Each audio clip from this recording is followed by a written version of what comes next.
Dyal Singh research and cultural forum ਦੇ ਪ੍ਰਬੰਧ ਹੇਠ ਆਜ਼ਾਦੀ ਲਈ ਲੜਦਿਆਂ ਆਪਣੀ ਹਯਾਤੀ ਦੀ ਭੇਂਟ ਦੇਣ ਵਾਲੇ ਸ਼ਹੀਦ ਭਗਤ ਸਿੰਘ ਹੋਰਾਂ ਨੂੰ ਸਲਾਮੀ ਪੇਸ਼ ਕਰਨ ਲਈ ਇਕੱਠ ਹੋਇਆ, ਜਿਹਦੇ ਵਿੱਚ ਸਮਾਜ ਦੇ ਵੱਖੋ-ਵੱਖ ਪੱਖਾਂ ਨਾਲ ਜੁੜੇ ਸੂਝਵਾਨਾਂ ਭਰਵੀਂ ਰਲਤ ਕੀਤੀ। ਗੱਲਬਾਤ ਕਰਨ ਵਾਲਿਆਂ ਦਾ ਕਹਿਣਾ ਸੀ ਕਿ ਭਗਤ ਸਿੰਘ ਨੇ ਜਿਹੜਾ ਦੀਵਾ ਬਾਲਿਆ, ਉਹਦਾ ਚਾਨਣ ਹੀ ਅੰਗਰੇਜ਼ ਤੋਂ ਆਜ਼ਾਦੀ ਦੀ ਮੰਜ਼ਿਲ ਤੀਕਰ ਅਪੜਾਉਣ ਦਾ ਵਸੀਲਾ ਬਣਿਆ। ਆਜ਼ਾਦੀ ਦੀ ਲਹਿਰ ਵਿੱਚ ਕਈ ਨਾਮਵਰ ਸ਼ਖਸੀਅਤਾਂ ਦੀਆਂ ਕੋਸ਼ਿਸ਼ਾਂ ਤੇ ਉਹਨਾਂ ਦਾ ਰੱਤ ਸ਼ਾਮਲ ਹੈ। ਇਹਨਾਂ ਹਸਤੀਆਂ ਵਿੱਚ ਇੱਕ ਮਹਾਨ ਹਸਤੀ ਭਗਤ ਸਿੰਘ ਜੀ ਦੀ ਵੀ ਹੈ।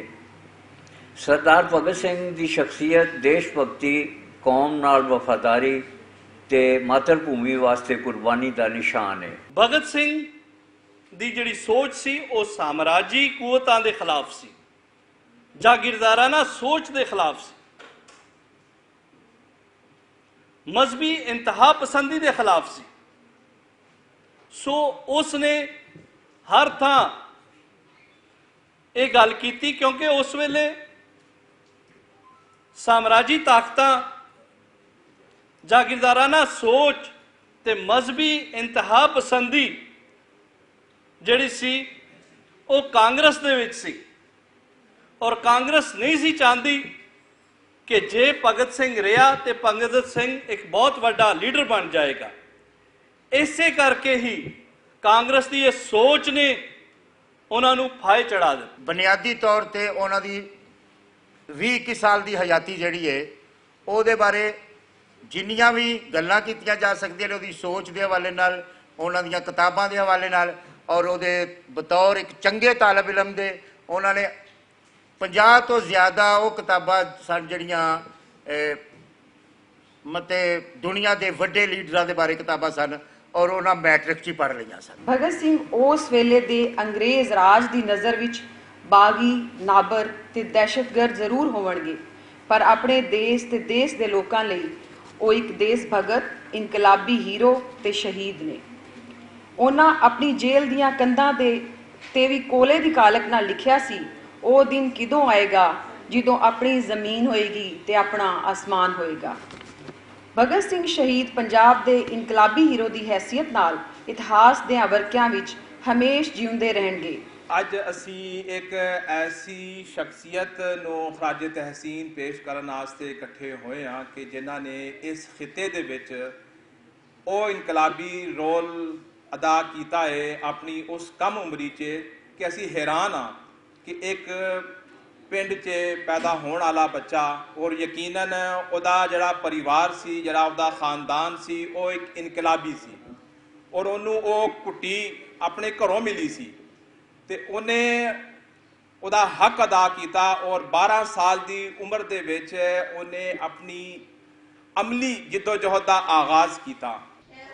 ਰਲਤੀਆਂ ਆਖਿਆ ਕਿ ਸ਼ਹੀਦ ਭਗਤ ਸਿੰਘ ਨੇ ਨਿੱਕੀ ਉਮਰੇ ਉਹ ਤਾਰੀਖ ਲਿਖੀ ਜਿਹਦੇ ਲਈ ਕਈ ਹਯਾਤੀਆਂ ਖਰਚ ਹੁੰਦੀਆਂ ਨੇ, ਪਰ 5 ਦਰਿਆਵਾਂ ਦੀ ਧਰਤੀ ਦੇ ਇਸ ਪੁੱਤਰ ਨੇ ਆਮ ਤੋਂ ਖਾਸ ਤੇ ਖਾਸ ਤੋਂ ਮਿਸਾਲੀ ਹੋਣ ਦਾ ਪੈਂਡਾ 23 ਵਰਿਆਂ ਦੀ ਉਮਰੇ ਹੀ ਤੈਅ ਕਰ ਲਿਆ। ਔਰ ਇੰਨੀ ਕਮ ਉਮਰ 'ਚ 23 ਸਾਲ ਦੀ ਉਮਰ 'ਚ ਤੇ ਉਹਨਾਂ ਨੂੰ ਫਾਂਸੀ ਹੋ ਗਈ ਸੀ। ਤੇ ਤੁਸੀਂ ਵੇਖੋ ਕਿ ਬੱਚਾ ਜਦੋਂ ਪੈਦਾ ਹੁੰਦਾ ਜਿਹੜੇ ਖੇਡਾਂ ਦੇ ਦਿਨ ਸਨ ਤੇ ਉਹਨਾਂ ਦੀ ਸੋਚ ਐਸੀ ਕਿ ਆਜ਼ਾਦੀ ਵਾਲੀ ਸੋਚ ਔਰ ਲੋਕਾਂ ਦੇ ਵਾਸਤੇ ਕੰਮ ਸੀ।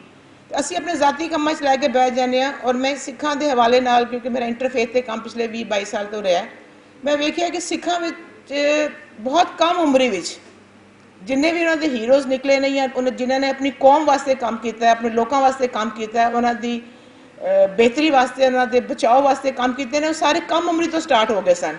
ਉਹਨਾਂ ਦਾ ਬਣਾਇਆ ਗਿਆ। ਲਿਹਾਜ਼ਾ ਸਾਡੀ ਕੋਸ਼ਿਸ਼ ਇਹ ਹੈਗੀ ਹੈ ਕਿ ਇਹ ਹੀਰੋ ਜਿਹੜਾ ਸਾਡੇ ਇਸ ਧਰਤੀ ਦਾ ਹੀਰੋ ਹੈ, ਜਿਹਦਾ ਬੜਾ ਅਹਿਸਾਨ ਹੈ ਸਾਡੇ ਉੱਤੇ, ਇਸ ਨੂੰ ਬਿਲਕੁਲ ਫਰਾਮੋਸ਼ ਨਾ ਕੀਤਾ ਜਾਵੇ। ਜਿਹੜਾ ਅਸੀਂ ਯਾਦ ਤੇ ਕਰਦੇ ਹਾਂ, ਛੋਟੇ ਛੋਟੇ ਪ੍ਰੋਗਰਾਮ ਕਰਦੇ ਹਾਂ, ਗੌਰਮੈਂਟ ਨੂੰ ਇਹ ਚਾਹੀਦਾ ਕਿ ਇਹ ਪ੍ਰੋਗਰਾਮ ਨੂੰ ਬਹੁਤ ਜ਼ਿਆਦਾ ਵਸੀਹ ਪੈਮਾਨੇ 'ਤੇ ਕਰਵਾਇਆ ਜਾਏ ਔਰ ਉਹਨਾਂ ਦੇ ਕਾਰਨਾਮੇ ਜਿਹੜੇ ਨੇ ਉਜਾਗਰ ਕੀਤਾ ਜਾਏ। ਇਹ ਉਹ ਇਨਕਲਾਬੀ ਨੇ ਜਿਨ੍ਹਾਂ ਦੇ ਬਗੈਰ ਬੜੇ ਸਗੀਰ ਦੀ ਆਜ਼ਾਦੀ ਦੀ ਤਾਰੀਖ ਨਾਮੁਕੰਮਲ ਹੈ। ਇਹ ਉਹ ਮੁਜਾਹਿਦ ਨੇ ਜਿਨ੍ਹਾਂ ਨੇ ਆਜ਼ਾਦੀ ਲਈ ਹਰ ਯਤਨ ਕੀਤਾ ਤੇ ਮੁੱਢੋਂ ਲਾ ਹੀ ਇਸ ਮਿਸ਼ਨ ਨੂੰ ਆਪਣੀ ਜ਼ਿੰਦਗੀ ਦਾ ਮਕਸਦ ਐਨ ਬਣਾਇਆ। ਅੱਜ ਵੀ ਇਹਨੇ ਵਰਿਆਂ ਤੋਂ ਬਾਅਦ ਵੀ ਮੈਂ ਇਹ ਸਮਝਦਾ ਕਿ ਅੱਜ ਵੀ ਉਸ ਸੋਚ ਦੇ ਉੱਤੇ ਪਹਿਰਾ ਦੇਣਾ ਚਾਹੀਦਾ। ਅੱਜ ਵੀ ਉਸ ਭਗਤ ਸਿੰਘ ਦੇ ਸੋਚ ਨੂੰ ਜ਼ਿੰਦਾ ਰੱਖਣਾ ਚਾਹੀਦਾ, ਕਿਉਂਕਿ ਅੱਜ ਅਗਰ ਮੈਂ ਗੱਲ ਕਰਾਂ ਹਿੰਦੁਸਤਾਨ ਦੀ, ਤੇ ਅੱਜ ਉਸੇ ਸਾਮਰਾਜ ਤੋਂ ਵੱਧ ਮਜ਼ਾਲਮ ਜ਼ੁਲਮ ਘੱਟ ਗਿਣਤੀਆਂ ਤੇ ਹੋ ਰਹੇ ਹਨ। ਕੀ ਅੱਜ ਭਗਤ ਸਿੰਘ ਦੀ ਲੋੜ ਨਹੀਂ ਹੈ ਉਸ ਧਰਤੀ ਦੇ ਉੱਤੇ? ਕੀ ਸਾਡੇ ਆਉਣੇ ਵਾਲੀ ਨਸਲ ਉਸ ਅਜ਼ੀਮ ਯੋਧੇ ਨੂੰ ਜਾਣਦੀ ਹੈ, ਉਸ ਅਜ਼ੀਮ ਕੁਰਬਾਨੀ ਨੂੰ ਜਾਣਦੀ ਹੈ?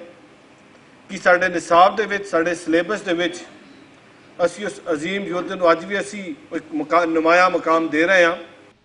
ਇਕੱਠ ਦੇ ਉਚੇਚੇ ਪ੍ਰਾਹੁਣੇ ਐਡੀਸ਼ਨਲ ਸੈਕਟਰੀ ਸ਼ਰਾਇਨ ਮਤਰੂਕਾ ਵਕਫ ਇਮਲਾਕ ਬੋਰਡ ਰਾਣਾ ਸ਼ਾਹਿਦ ਸਲੀਮ ਹੋਰੀ ਸਨ, ਜਿਹੜੇ ਗੁਰਦੁਆਰਿਆਂ ਤੇ ਮੰਦਰਾਂ ਦੀ ਬਹਾਲੀ ਦੇ ਨਾਲ-ਨਾਲ ਬੈਨਲ ਮਜ਼ਾਹਬ ਹਮ ਆਹੰਗੀ ਲਈ ਵੀ ਭਰਵਾਂ ਕਿਰਦਾਰ ਅਦਾ ਕਰ ਰਹੇ ਨੇ। ਉਹਨਾਂ ਆਖਿਆ ਕਿ ਭਗਤ ਸਿੰਘ ਇੱਕ ਕਿਰਦਾਰ ਹੀ ਨਹੀਂ ਬਲਕਿ ਇੱਕ ਫਿਕਰ, ਫਲਸਫੇ ਤੇ ਤਹਿਰੀਕ ਦਾ ਨਾਂ ਹੈ, जिन्हें बरे सगीर दी आज़ादी ਲਈ मुढ़ला किरदार निभाया। किस तरीके से उसने अपने आप को बिल्ड किया। हालांकि वो एक देहाती लड़का था, एक गांव का, एक चक का रहने वाला था, लेकिन उसके पीछे जो मिशन था वो बहुत बड़ा था। वो मिशन सिख कौम का नहीं था, वो मिशन हिंदू कौम का नहीं था, वो क्रिश्चियंस का नहीं था, वो मुसलमानों का नहीं था। मैं कहता हूँ वो पूरे खित्ते का, पूरे बरे सगीर का एक मिशन था।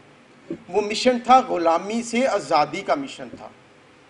वो मिशन था झूठ, फरेब, रियाकारों को यहाँ से भगाने का मिशन था। ਭਗਤ ਸਿੰਘ ਦੀ ਯਾਦ ਵਿੱਚ ਹੋਣ ਵਾਲੇ ਇਸ ਇਕੱਠ ਨੇ ਸਾਬਤ ਕੀਤਾ ਹੈ ਕਿ 5 ਦਰਿਆਵਾਂ ਦੀ ਧਰਤੀ ਆਪਣੇ ਸੂਰਮਿਆਂ ਨੂੰ ਯਾਦ ਰੱਖਣ ਦੇ ਨਾਲ-ਨਾਲ ਉਹਨਾਂ ਨੂੰ ਮਾਣ ਦੇਣਾ ਵੀ ਜਾਣਦੀ ਹੈ। ਕੈਮਰਾ ਟੀਮ ਮੁਹੰਮਦ ਫਾਰੂਕ ਤੇ ਹਾਰਿਸ ਮਲਿਕ ਦੇ ਨਾਲ ਰਿਜ਼ਵਾਨ ਅਸਕਰ ਬੱਟ, ਭੁਲੇਖਾ ਟੀਵੀ, ਲਾਹੌਰ।